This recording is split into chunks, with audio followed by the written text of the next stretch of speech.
தென்னிந்தியாவின் கிழக்கு கடலோரத்தில் அமைந்துள்ள ஒரு அழகிய கடற்கரை நகரம். அங்கு வசிப்பவர்களும் வருகை தருபவர்களும் கடலோரம் வீசும் காற்றை அனுபவிக்க கடற்கரை சாலையில் நடப்பதை விரும்புகின்றனர்.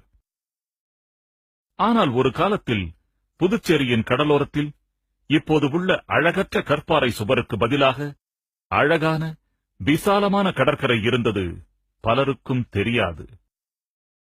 அந்த கடற்கரைக்கு என்ன ஆனது? அது ஏன் மறைந்து போனது? இதற்கான பதில்களை அறிய முதலில் கடற்கரைகள் இயற்கையால் எப்படி உருவாக்கப்பட்டு பராமரிக்கப்படுகின்றன என்பதை நாம் தெரிந்து கொள்ள வேண்டும். உண்மை என்னவென்றால், நாட்டின் உட்பகுதியிலிருந்து நதிகள் கொண்டு வரும் மணலால் இந்தியாவின் பெரும்பாலான கடற்கரைகள் உருவாக்கப்படுகின்றன. ஒவ்வொரு ஆண்டும் சுமார் 100 கோடி டன்கள் பண்டல் இந்திய கடற்கரையோரத்தில் தள்ளப்படுகிறது.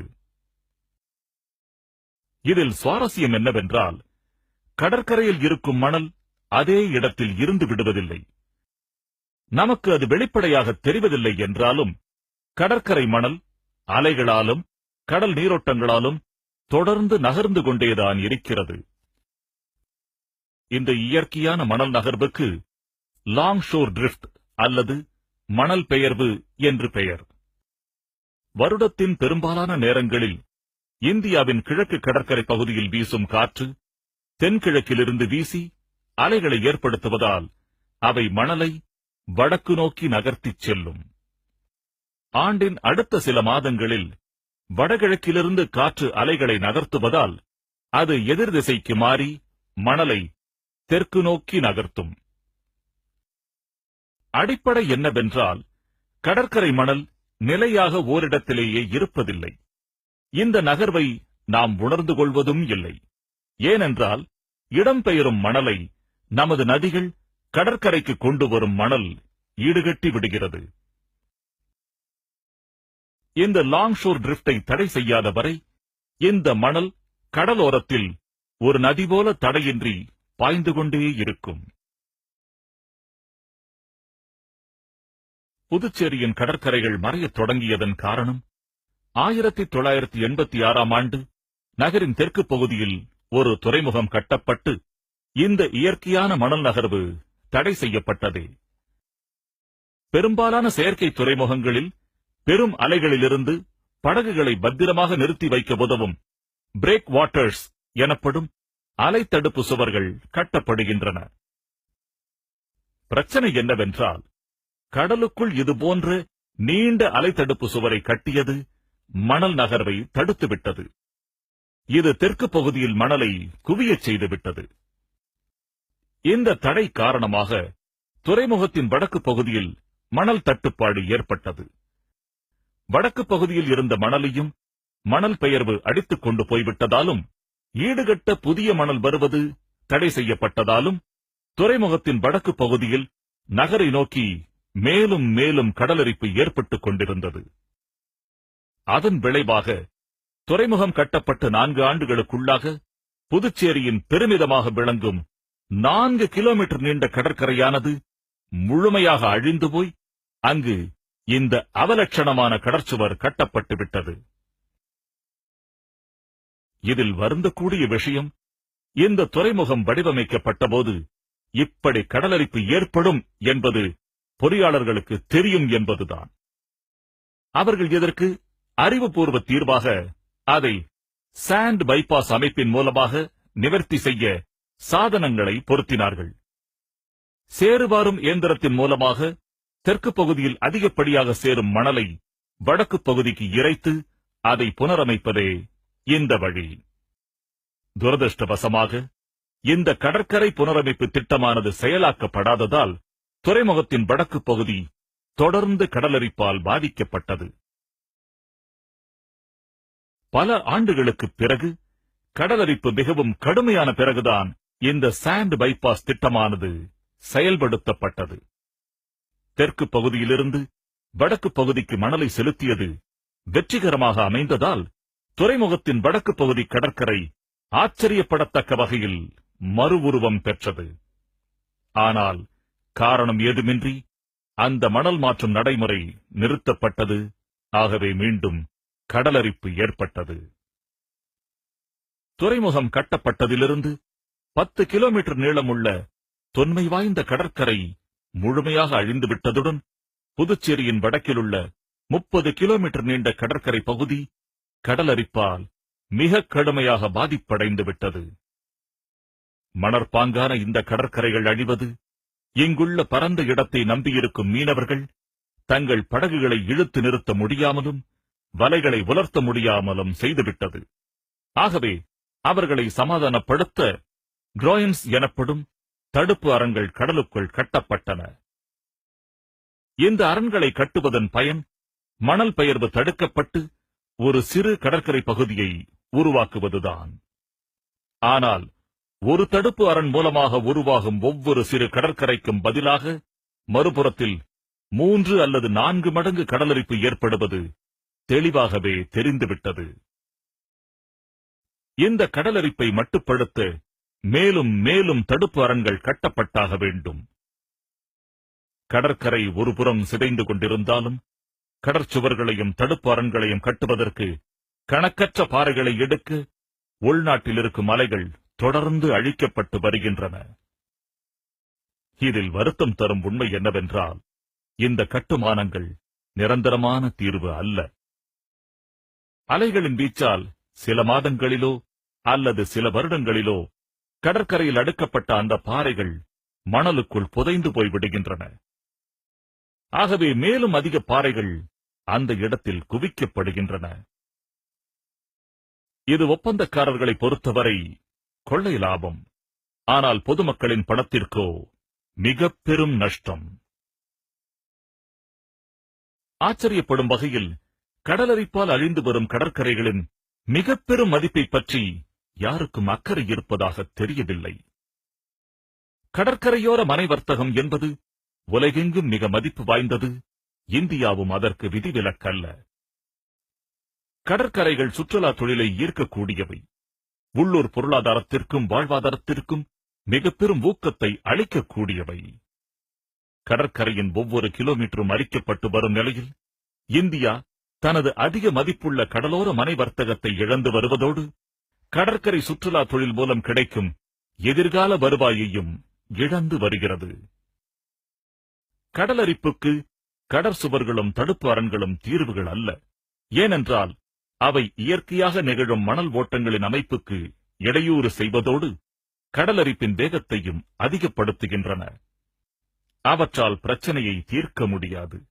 பதிலாக அவை கடலரிப்பை கடற்கரையின் அடுத்த கோடிக்கு மாற்றிவிடுகின்றன. ஒருமுறை கல் அரண்களை கட்டத் தொடங்கிவிட்டால் அதை தொடர்ந்து கட்டிக்கொண்டே இருக்க வேண்டும். ஏனென்றால் பாறைகள் தொடர்ந்து மூழ்கிக் கொண்டே இருக்கும். இதை தொடர்வது அறிவீனம். ஆகவே கடலரிப்பை தூண்டிவிட்டு அதற்கு பிறகு கடற்சுவர்களையும் தடுப்பு அரண்களையும் கட்டுவதற்கு பதிலாக மிகுந்த அக்கறையுடன் கடற்கரைகளின் மேம்பாடுகளுக்கு நாம் திட்டமிட்டே ஆக வேண்டும். துறைமுகங்கள், மின் உற்பத்தி நிலையங்கள் போன்ற கடலோர கட்டுமானங்கள் கடலரிப்பை தூண்டிவிடக்கூடியவை. ஆகவே அவற்றில் எதை எந்த அளவுக்கு அனுமதிக்கலாம் என்பதற்கு கடுமையான வரைமுறைகள் இருக்க வேண்டும். எப்படி இருப்பினும் அச்சம் தரும் உண்மை என்னவென்றால் இந்திய கடலோரத்தில் 300 புதிய துறைமுகங்கள் கட்டப்படுவதாக திட்டமிடப்பட்டுள்ளது. இது உண்மையானால் ஒட்டுமொத்த கடலோரத்திலும் சராசரியாக 20 கிலோமீட்டருக்கு 1 என்ற வீதத்தில் அவை அமையும். இவற்றில் பெரும்பாலான துறைமுகங்கள் அவசியமற்றவை என்பதுடன் அவை இதுவரை கண்டிராத வகையில் மிகப்பெரிய அளவில் கடலரிப்பை தூண்டிவிடும். கடந்த கால அனுபவங்கள் ஒரு இடத்தில் கட்டவிழ்த்து விடப்படும் கடலரிப்பு அதே இடத்தில் நீடித்திருப்பதில்லை என்பதை காட்டுகிறது. இதற்கு உதாரணமாக கடலோரத்தில் மேற்கொண்டு மண்ணரிப்பு ஏற்படாமல் தடுக்க புதுச்சேரியால் கட்டப்பட்ட இந்த கடற்சுவர்களால் அந்த பிரச்சனை அண்டை மாநிலமான தமிழ்நாட்டுக்கு மாற்றப்பட்டு விட்டது. இதை எதிர்பார்த்திராத புதுச்சேரி தமிழ்நாடு எல்லையில் அமைந்திருக்கும் கோட்டக்குப்பம் கிராமம் 3 மாதங்களுக்குள் மிக பயங்கரமான கடலரிப்பால் பாதிக்கப்பட்டது. இதன் விளைவாக கோட்டக்குப்பத்திலும் மற்ற கடலோர கிராமங்களிலும் தமிழ்நாடு கடற்சுவர்களை கட்டியது. அத்துடன் எதிர்காலத்தில் இன்னும் பலவற்றை கட்ட திட்டமிட்டுள்ளது.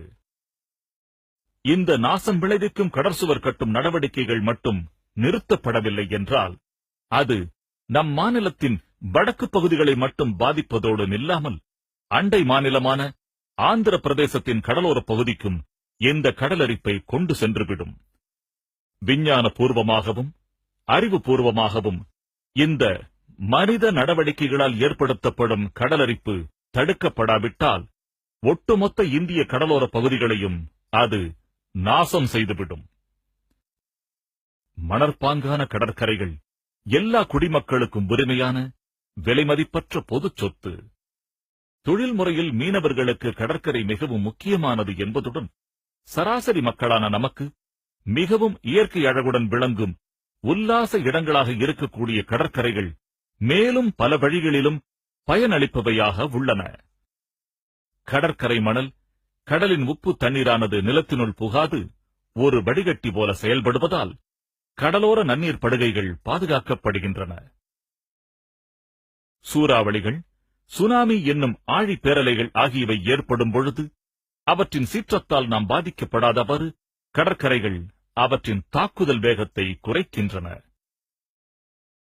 தொலைதூர இடங்களிலிருந்து இடம் மாறி வரும் பறவைகளுக்கு அவை தங்கும் இடத்தை அளிப்பதுடன் அழியும் நிலையில் உள்ள கடலாமைகளுக்கு முட்டையிடுவதற்கு ஏற்ற இடத்தையும் அளிக்கின்றன.